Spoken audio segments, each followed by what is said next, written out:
So you can all see fine from the different places that you are. Fantastic.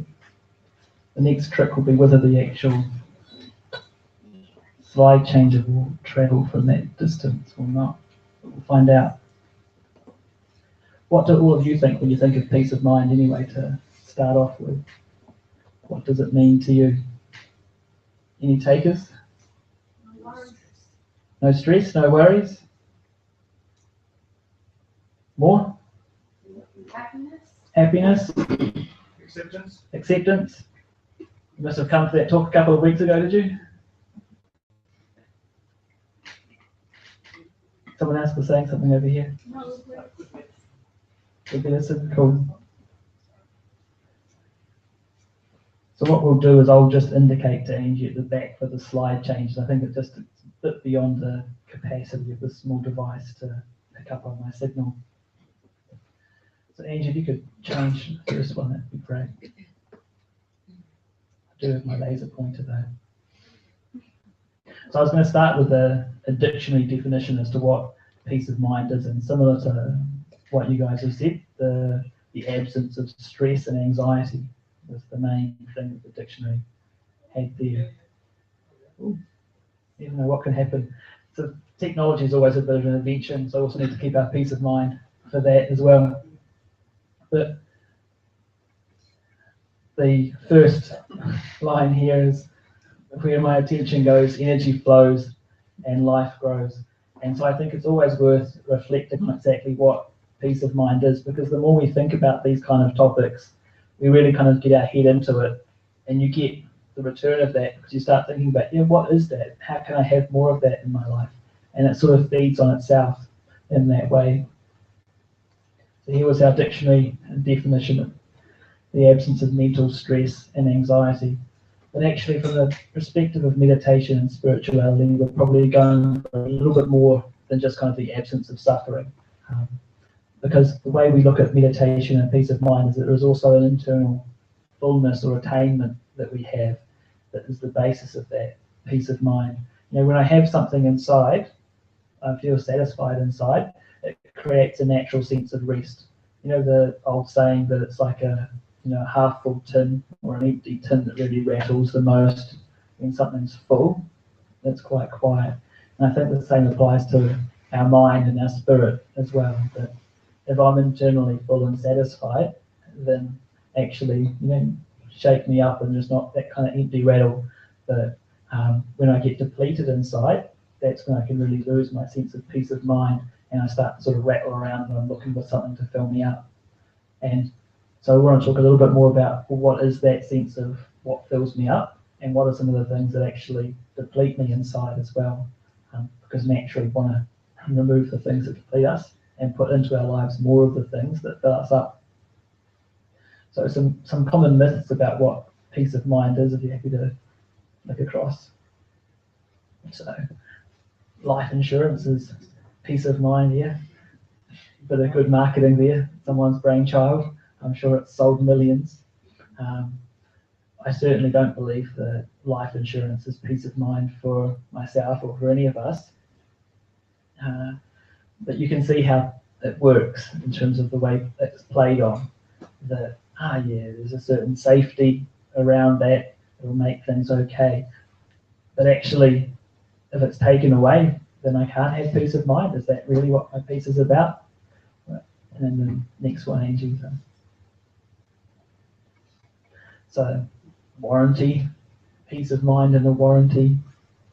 Good for 5 years. How long's your mind good for? Till the Alzheimer's comes or whatever it may be. And next one, Angie, if you can. Again, the security metaphor for peace of mind.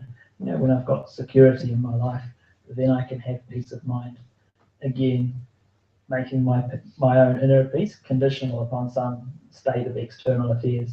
When I've got security cameras and a nice alarm, or a guard dog, or my children have grown up and are looking after me, whatever it may be. All the different ways that we put things off as future goals that are somehow going to lead to the inner stability that I think I need. Just sort of maybe borderline ethics. I wasn't involved in the filming and capturing of this image. I am nobody, nobody is perfect, therefore I am perfect is the slogan at the bottom. So it's a different sort of logic. I was more just a bit of comic relief and exit if I can. But this was someone's interpretation of peace of mind. You can do that. The more Australian type of image of the cute little koala bear enjoying itself. Oh, did I manage to get myself, Angie? Oh, fantastic. I'm in business. Sorry about the image quality for that image, but you can see it's that kind of classic Antarctic type photo with the ice, the beautiful crystals, the complete stillness. And the three main words that I thought of when I saw this was purity, clarity, and stillness. And I think for me, those are three qualities that resonate very deeply for what peace of mind is. And they're definitely three properties that are original to who I am as a soul. Purity, clarity, stillness. And for me, that's intrinsic to what my peace of mind is. We'll see if it still will change across. Cool. So one question I wanted to go to is, well, we're talking peace of mind, so naturally, what is the mind? And certainly the focus of meditation is very much understanding myself and understanding what my mind is. And those who have done the Raj Yoga course here will understand that the mind is that part of me which is constantly generating thoughts. And the understanding we work with here is that the mind won't be shut down. So the aspiration to completely cancel or nullify the mind, we don't see as a worthwhile aspiration. But the mind can slow down when it starts to move into a state of experience or feeling. And so if I can use my meditation to create a quality of thoughts that's going to take me into those kind of experiences and feelings, then that's what I want to do, at least in terms of this meditation practice. That's very much the aim. We don't see the mind as inherently bad, that I want to kill it or knock it off, get it out of the way, but actually the mind is a tool to take me into experience. The absence of peace, that is an experience that I create through my mind. And one of the myths that we have in our lives often is that it's externally imposed, whereas actually it's a very, sometimes complicated, but sometimes a very simple meditation commentary that I've trained myself into repeating on and on. And it's the meditation commentary of how to remove my peace of mind. It may be based on people, it may be based on circumstances, but it's an intricate pattern of thoughts that takes me away from my own inner stillness, my own peace of mind. And so one of the reasons we use a meditation commentary here is it's like, well, how can I retrain myself, change the way I think, so that I can start to create commentaries that take me into an experience of peace inside, so that my mind becomes slow, so that my mind becomes still, so that my thoughts start to transition across into feelings and experience. I know when I first started to meditate, the amount of traffic in my head was just enormous. There were so many thoughts in my mind. I'd try and stop and sit, and it just felt really full in my head. And nowadays, it's just not like that. I think, I don't know, you can't count, so it's hard to measure, but I would estimate that definitely way less than half the volume of thoughts pass through my mind than used to pass through my mind. And I achieve a lot more in my life than I used to achieve. So, my whole belief that somehow the quantity of thoughts may be more productive is a complete fallacy. There is no basis to that at all. If anything, excess mental traffic reduces our productivity, because there's so many thoughts crashing into each other. I'm in so many conflicting directions, and I used to get into that kind of, mental procrastination and constipation because there's too many things happening in my head. So I'd sometimes just lose my energy because I wasn't really sure what direction to head in. So going back to that clarity and that stillness. So what is the mind? What does the mind do? So we talked about creating thoughts. Now, why does the mind become peaceless? And we alluded to this at the beginning. The sense of how I am inside is pivotal to how the mind behaves. That's just my observation of myself. When I'm satisfied inside, content inside, there's a natural slowness and stillness in my mind. So my thinking is a good gauge of my inner being.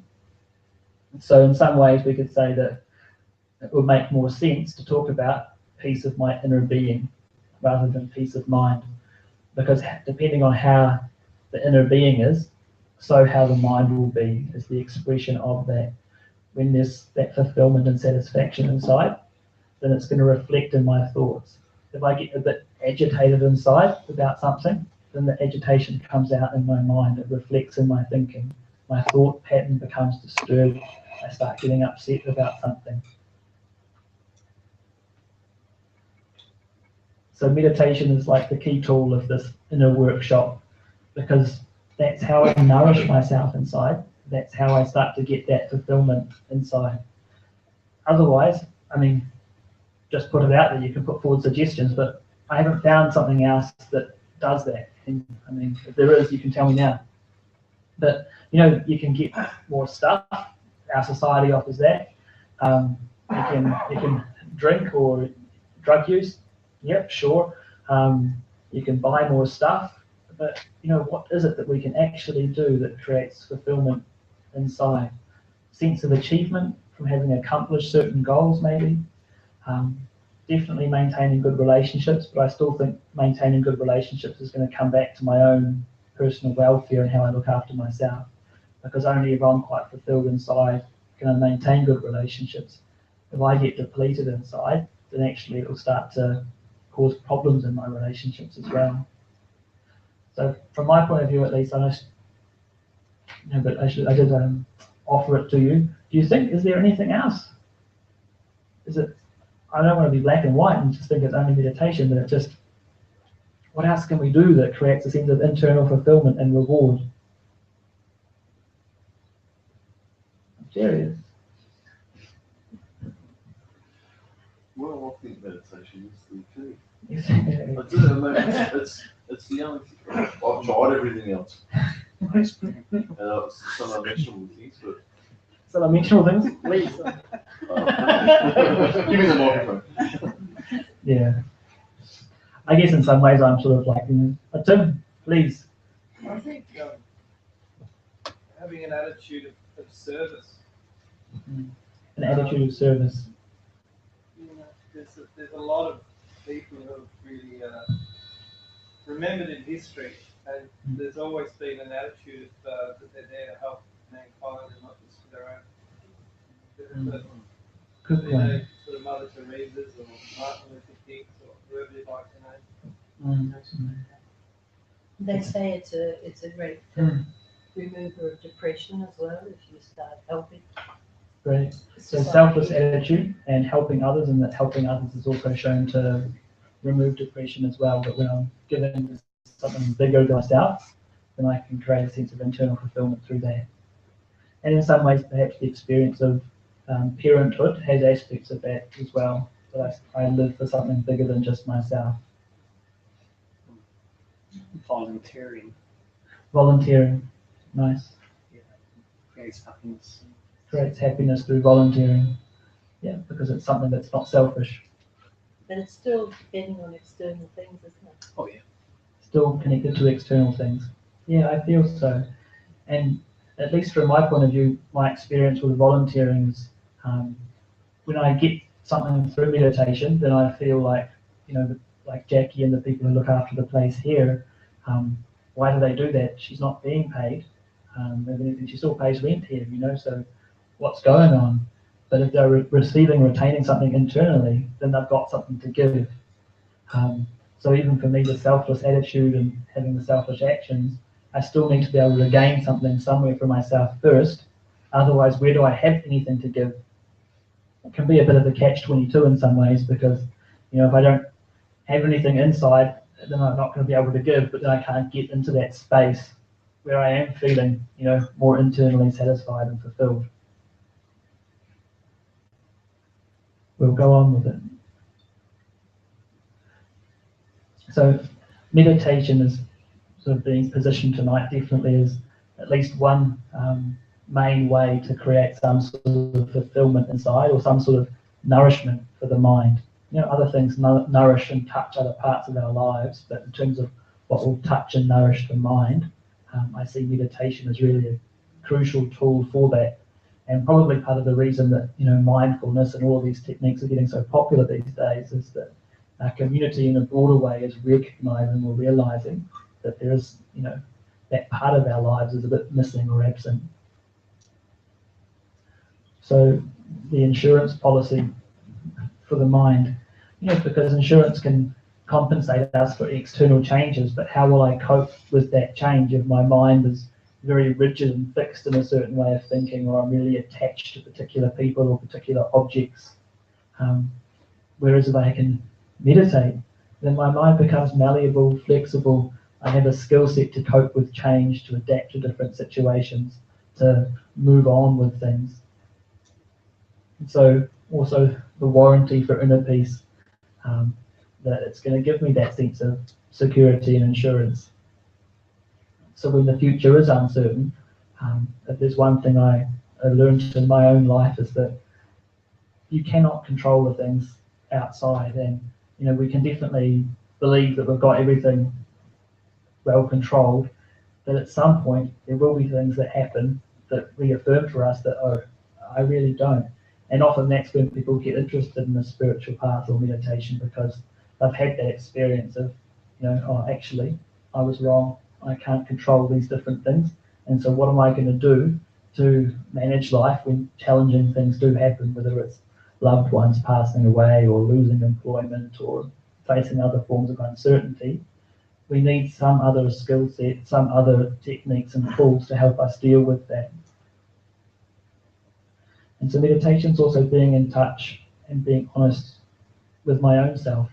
And for me, this is also a huge thing, because, you know, if I'm not connected to my own feelings and what's happening inside me, I really am a bit vulnerable to the things that can happen, not only in relationships, but in life in general. Because I'm spending time with myself and having silence with myself, you know, I'm observing my feelings, I'm observing how I respond to situations, how I respond to people. I catch myself when I get a bit upset by something, or something's not quite right in a relationship, rather than realizing it like I used to do 4 hours later or 8 hours later or 2 weeks later. You notice it at the time, okay, you know, that interaction left me feeling not so good inside, I wonder what it was. I can see that it was like this, or, you know, because I'm having this practice of observing myself internally. I have that training to pay attention to my mind and my own feelings. And meditation is internal satisfaction in a state where impurities and disturbances are removed, sort of going back to that nice picture of Antarctica. You know, pure, pristine, what I am, because there's so much other influence that we put inside of ourselves, and those other influences actually take away what's original to us. I personally really love that kind of image and metaphor, that originally what I am inside is pristine, it is pure, it is uncontaminated. You know, whatever the condition of someone may be now, we know that they were a child, you know, and how is a baby in the mind of a child? The innocence, the purity, the cleanliness of their feelings and their attitude, the fact that they don't discriminate based on race, gender, nationality. You know, these are all things that we train ourselves.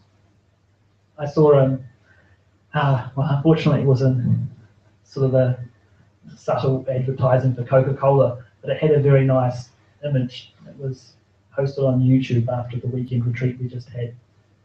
And they got 5 people in a room. You've seen this one? Yeah. It's very nice, hey? Very good. And the room's completely dark. So these people have never met each other, and they have them interact. It's a group of guys, and discuss different things and answer different questions. But none of them have met before, and none of them can see each other. And the camera's got whatever, you know, some sort of night vision on the lens, so you can see what's happening as they interact. And then you can see their response when they turn the lights up. And it's great because they also intentionally choose people that you would never, that don't fit the box very well. So there's a sort of a doctor who's covered in tattoos, facial tattoos in the works. There's like a Muslim guy who's just dressed completely normally. There's nothing Muslim in his attire. And then there's another heavy metal singer. Dressed in sort of like a shirt Yeah, and a guy in a wheelchair as well. yeah. And so it's just interesting to see how we have, in that thing, people in general, but myself included, we just have such preconceived ideas of how people will be, should be, based on external labels, and how that distorts our experience of interacting with people. In a sense, the interaction becomes unclean. And I think for me, one of the key qualities of a child is that they haven't built up all of that, I guess I would call it false meaning that we have in our heads, because it has meaning, but the meaning's deceptive or it's not real or it's false because it actually doesn't really correlate to the substance of what a person is. It correlates to a stereotype. And, the only thing with stereotypes is that they prove themselves wrong time and time again.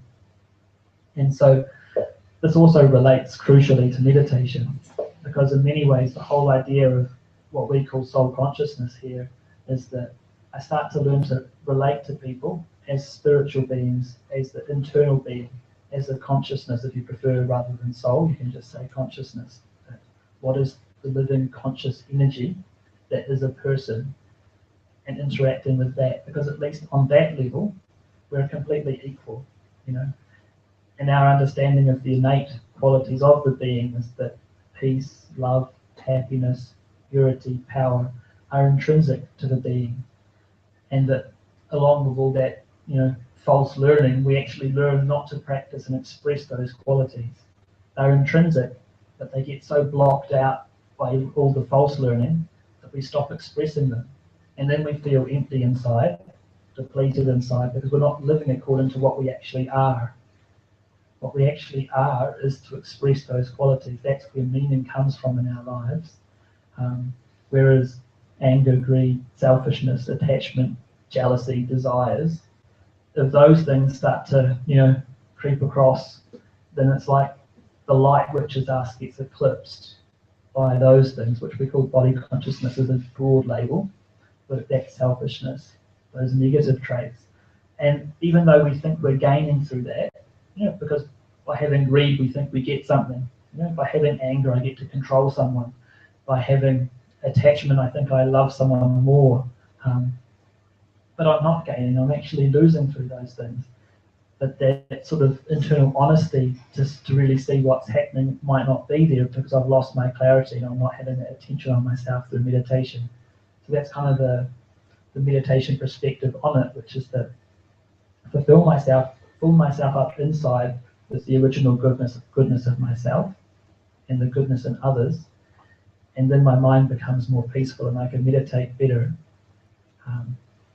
Move away from those things and get too caught up in the negative traits or my own selfishness, and it depletes my own internal reserves, and then you can get into this sort of situation where I'm clinging more and more for the external things because I feel depleted inside, but I've trained myself to try and fulfill myself by going to the external, and it becomes a bit of a vicious cycle, if that makes sense, because that's where I think I'll get it, but I'm not getting it there, but that's the only place I know to look.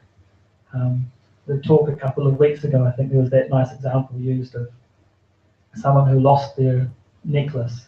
That was they searched the whole kingdom for it. They had their servants all looking for it. I can't find my necklace. I think princess in the story was so upset, and in sort of an exasperation puts her hand up to her neck and realizes that it's around her neck the whole time. And the internal fulfillment and peace of mind is a lot like that too. We're searching externally for it, but actually it's the one thing that we have with us. But it's really a question of, do I stop?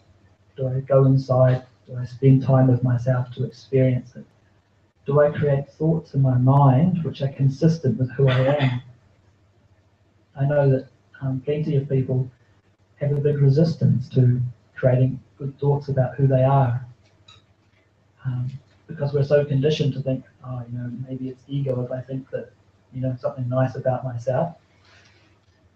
I would say actually it's ego if I don't, because ego is a false understanding of who I am.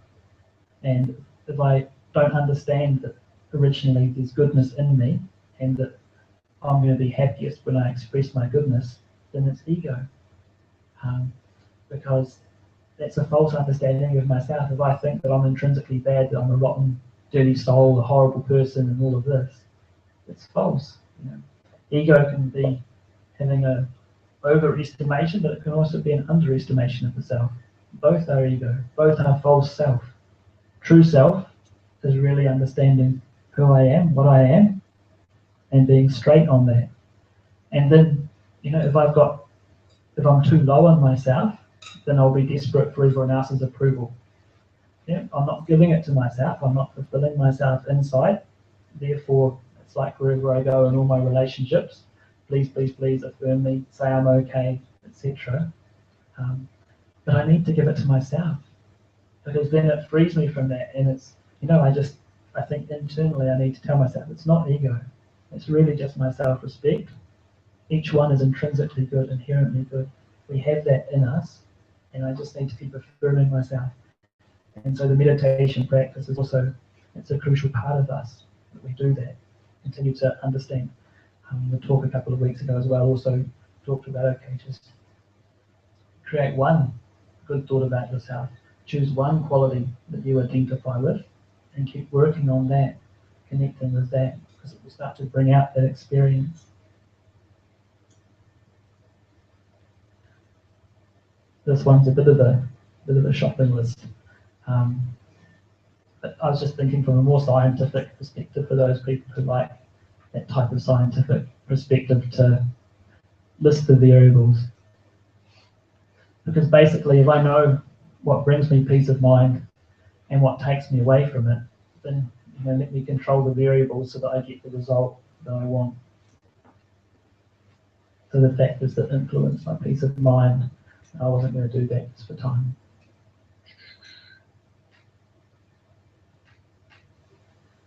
So just some simple factors beyond what we've already discussed is this beautiful saying that we are what we eat.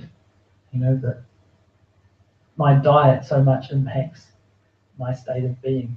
And if I have opportunity to cook food in a peaceful state, this is very much how we practice it here, then what I ingest is going to have that same quality of energy in it. It can be a very different way of thinking for people to think that might be true, but I don't know how many years, Jackie, in the kitchen here, but the one thing, how do you make the food? We tried to make it at home, but it's just not the same. And I personally was always skeptical about it, but after so many years of people saying the same thing, I just have accepted it. The state of mind that the food's cooked in totally changes people's experience of it, and it completely changes how nourished we feel by it, whether we feel fulfilled or satisfied from it. So peace of mind, food, and then relationships, how we treat others. It's intimately connected to, I must have pushed a different button, how we treat ourselves as well. I don't think it's worth discussing them independently. I think they're too intertwined. I don't bother to separate them out. And there's this old saying that what we put out comes back to us, and it's very much true in relationships. So one is how I treat myself. That's really going to be how I treat others as well. If I'm too harsh on myself, if I'm unkind to myself, then it's much harder to maintain that kind of goodness and kindness with others. And likewise, if I'm difficult, harsh with others, then it's hard to feel good inside about myself. Because, the energy that I'm giving to other people will come back to me. And so I need to kind of break the cycle somewhere. And for me, meditation is very much the short circuit that breaks the cycle, because I start putting some different input in, and it allows for a whole different range of options to open up in my life. things may have been stuck being a certain way, but I can completely change that.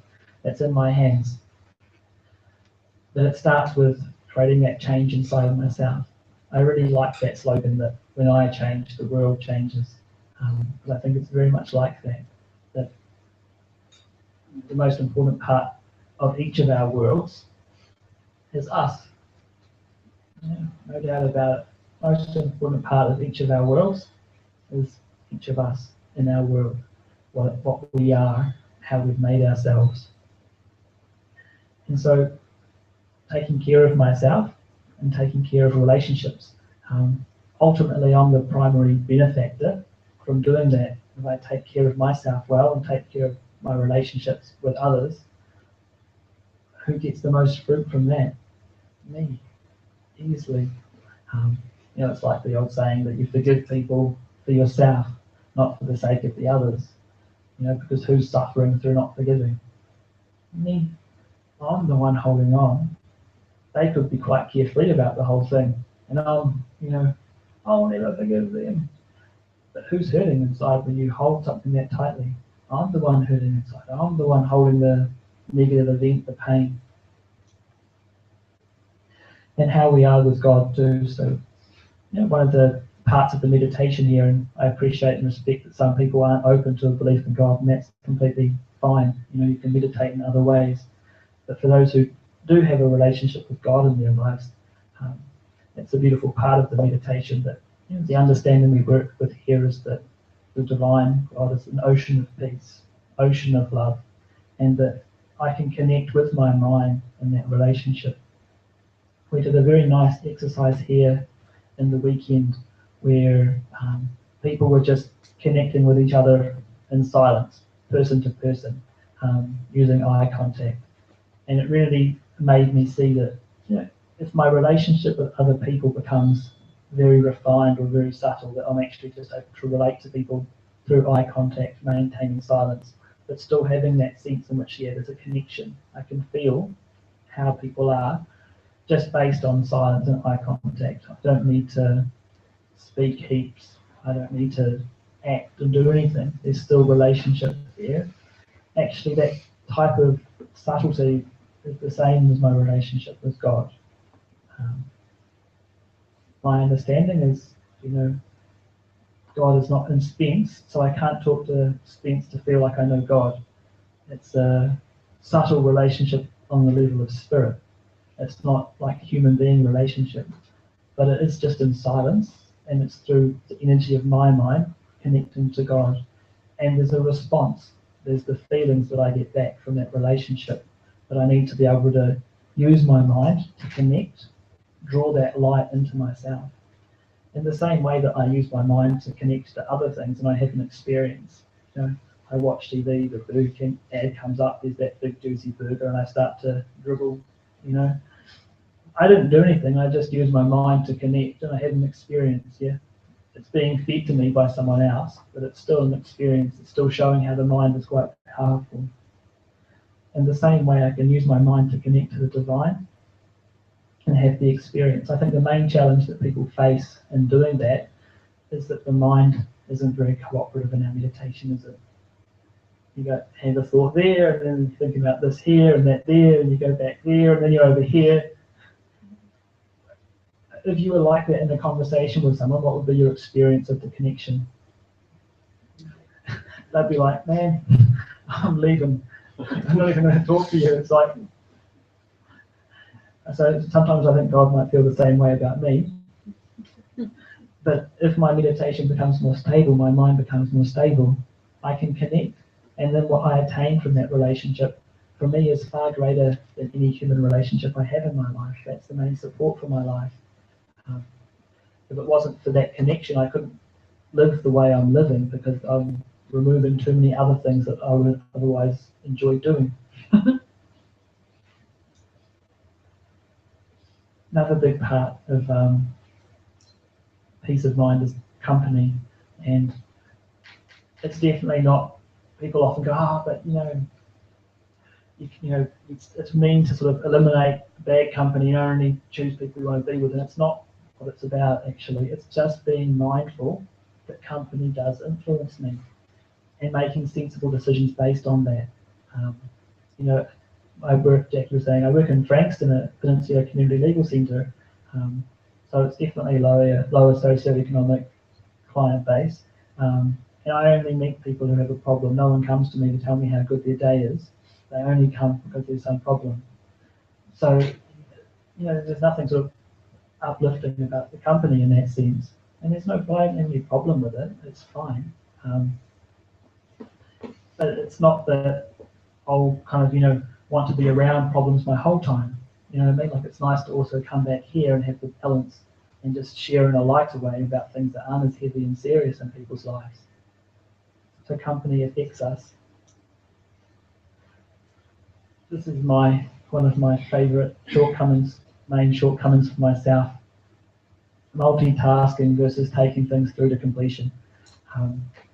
So my shortcoming is that I'll start one thing and then I'll have an attention span like a goldfish and start something else in 5 minutes, and I'll start something else. And then I reach the end of the day and I've started 20 things and have done nothing. So I think multitasking is overrated, and nothing is better than actually doing one thing, and to the extent you can, finishing it off and starting something else. I just feel better for it. Somehow, if I reach the end of the day and I've opened 20 things up and not finished any of them, somehow my energy's not right. I'm just kind of like feeling that, you know, I think people can relate from your faces. So it's just something to be mindful of. And exercise, the body influences the mind, and the mind influences the body.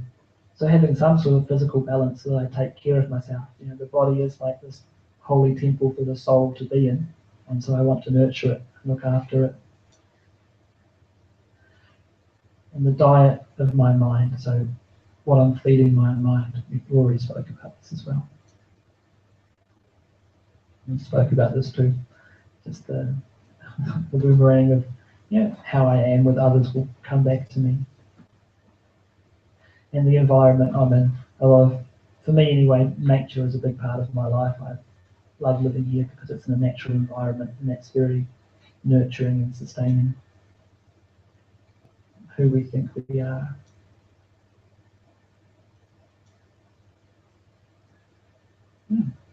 Cool.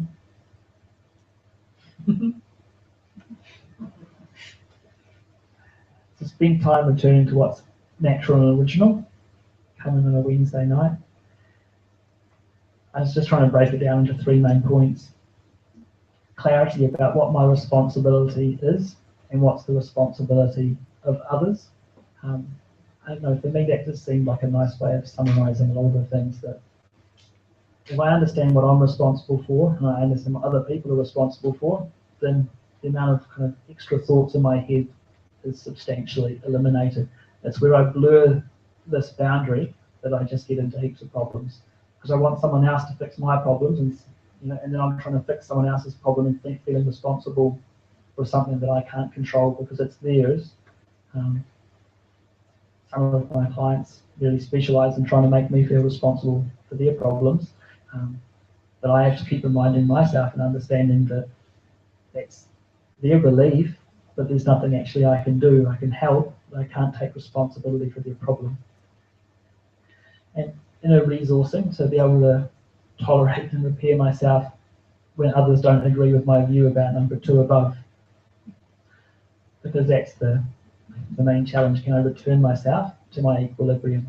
And we'll have a bit of an experiment with that in a couple of minutes, because we'll have some meditation to close.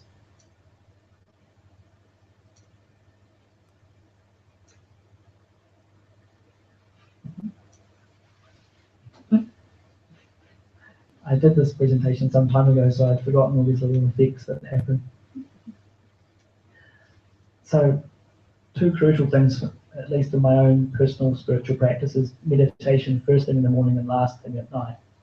Then it's kind of like what happens in the middle is just about keeping on top of things, but I've done what I need in the morning and I'll process and let go of my day at night so that it's not carried across to the next day.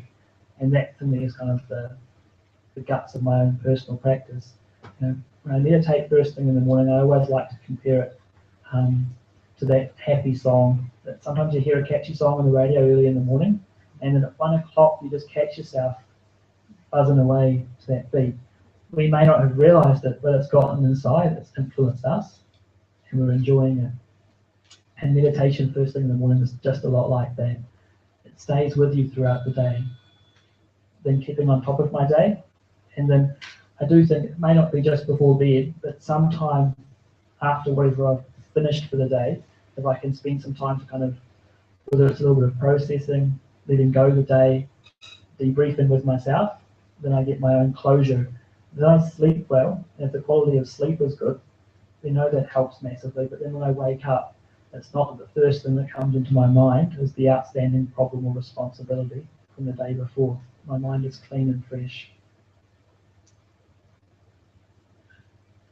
So meditation, is that cool? Just time-wise, if someone's got a burning question, you're welcome to ask, but otherwise I was just going to go straight to meditation. Cool. Can you wait 10 minutes? Yeah. That would be brilliant. Cheers. So I'll speak a short commentary if that's okay. And Angie, are you okay to play some instrumental music? Great.